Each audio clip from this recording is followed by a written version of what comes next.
接下来我们要讲动物权。什么是动物权 ？Animal rights。要讲动物权之前，我们要先讲动物权的前身是什么？动物权的前身是人权 （human rights）。但什么是人权？讲到这边，会有很多人觉得很不舒服。你怎么可以拿人跟动物来比啊？你拿黑人跟女人，然后再来跟动物比？难道你要让猪去投票吗？你要让鸡去上学吗？这根本就说不通啊！那我们来讲一下人权吧。什么是人权？人权是所有的人，不管你的国籍、你的宗教、你的肤色、你的性别、你的性向，不管你的任何生理特质，都与生俱来具备最基本的基础的权利。那这些权利包含了像是生存、包含自由、包含尊严、包含不被虐待、不被歧视的这些权利。这些权利跟我们讲行政立法的权利，像是开车、像是投票，是完全分开的。像是小孩子不能投票，可是不代表小孩子他就没有人权；盲人不能开车，不代表盲人就没有人权。人权这是基础权利，跟我们讲行政立法是分开的。我们现在要讲的是基本权利这一块。那我们刚刚讲的生存、自由、尊严、不被虐待这些权利，难道这些没有争议吗？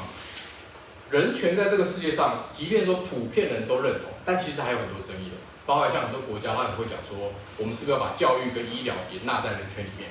或者是在假设我今天犯了罪，我必须要被抓去关，我的自由权就被剥夺了。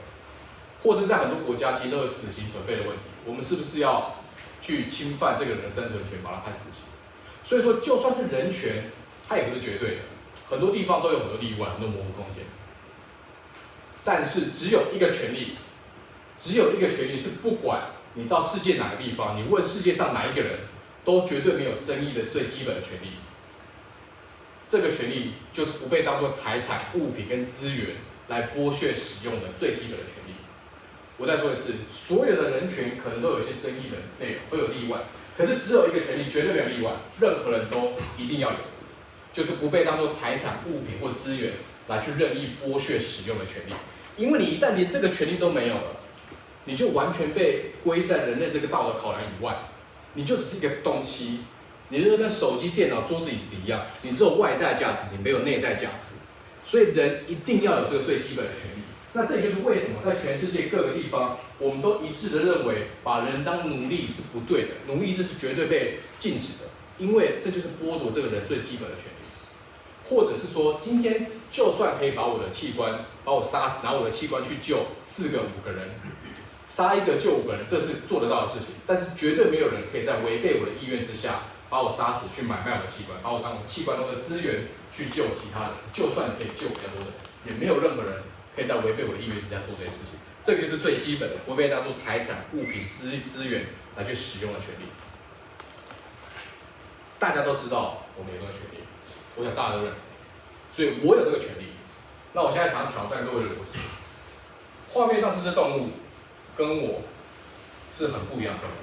我有这个权利，不能把我的器官当作是资源来去买卖使用，但是这只动物没有这个权利，它的器官、它的身体可以完全被滥用，完全被当资源来去使用、来去买卖。你今天去菜市场或者去全联，你买的所有的动物产品，基本上就是把这些受害者的器官当作是资源来做买卖的，这是买卖器官的行为。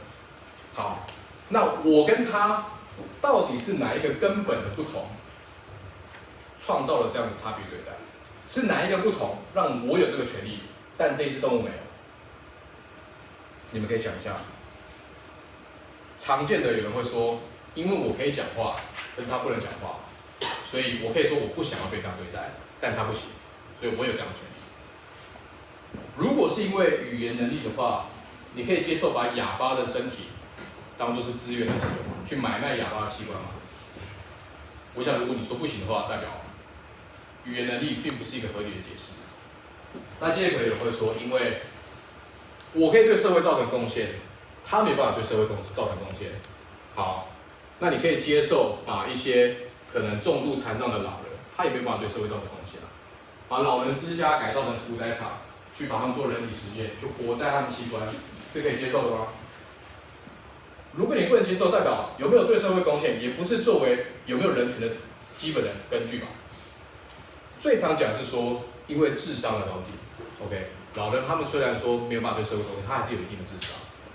我们人类至少都具备在标准的智商以上，只要你在这个标准的智商以上，你有具备一定的认知能力，你就要享有最基本的不被当作财产跟物品来去使用的权利。所有的动物都在这个标准线之下，所以它们没有这个权利。你知道成年猪的平均智商大概落在人类的3岁小孩的地方，那你可以接受把3岁以下的小孩全部当作资源来使用？你可以接受把喜憨儿之家、把所有的唐氏症宝宝大量的繁殖，他们盖成一个农场，去买卖他们器官来使用吗？事实上，你如果从效益主义的角度来说，去买卖人类的器官，其实对人类来说是造成最大效益，因为你可以用他们的身体来去做很多很有用的实验啊。你可以接受这样的做法吗？不行，为什么？那代表说智商也不是正当理由啊。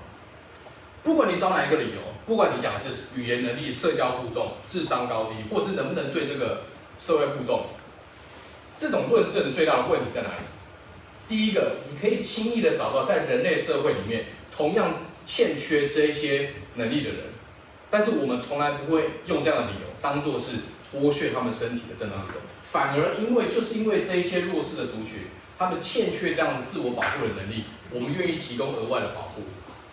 但相反的，我们用同样的理由来去正当化对另外一个族群的迫害，这是第一个问题。那第二个问题是，为什么要选这些理由？为什么是智商？为什么是社交能力？为什么不是听觉能力？为什么不是嗅觉能力？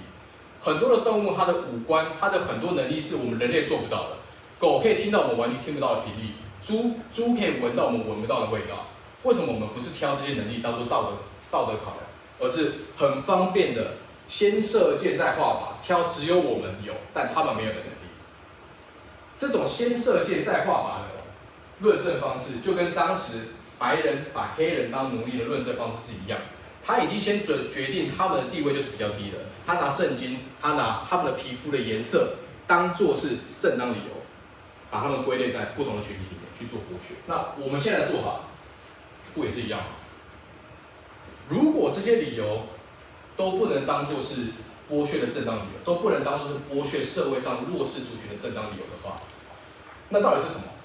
到底是哪一点的特质让我们跟小孩子、跟弱势的族群、跟老人、跟天生有重度残疾的小孩子都有一样的道德考量，不被当作财产物品来使用的能力？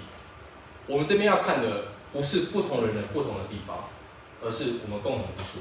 我们每个人都不一样，我跟你们都不一样，我跟老师不一样，我跟世界上所有人都不一样。我们有不同的肤色，我们不同的发色，不同的眼睛的颜色，不同的文化背景，甚至不同的 IQ。可是我们理解到，在人权的精神里面，就是这一些生理上的不同，完全不构成你道德考量的参考。你的道德考量不应该取决于你这个人出生的生理特质，不管你的性别、你的性向、你的宗教、你的肤色，这些都是完全无关的。我们要看的是我们共同有的东西。共同有的东西是什么？就是知觉能力 （sentience）。这个就是所有道德考量的核心。因为我们有知觉能力，我们可以具备主观的意识去感受快乐跟痛苦的能力。因为知觉能力虐待小孩是不对的，因为知觉能力去霸凌喜憨儿是不对的，因为知觉能力把哈士奇放在包包里面是不对的，也因为知觉能力把小鸡丢到搅拌机里面，把小猪关在一辈子都没有办法转身的笼子里面，把小牛上下倒挂拿刀插它喉咙，这也是不对的。如果是知觉能力让人类值得受到道德考量的话，我们没有任何合逻辑的理由去说非人类动物没有得到道德考量，因为它同样跟我们具备一样的知觉能力。这个逻辑同样也要适用到其他具备知觉能力的非人类动物身上，也就是说，它们也要具备最基本的不被当作财产、物品跟资源来去剥削使用这个最底线的权利。这个就是动物权。这个跟要不要让猪投票、要不要让鸡去上学一点关系都没有。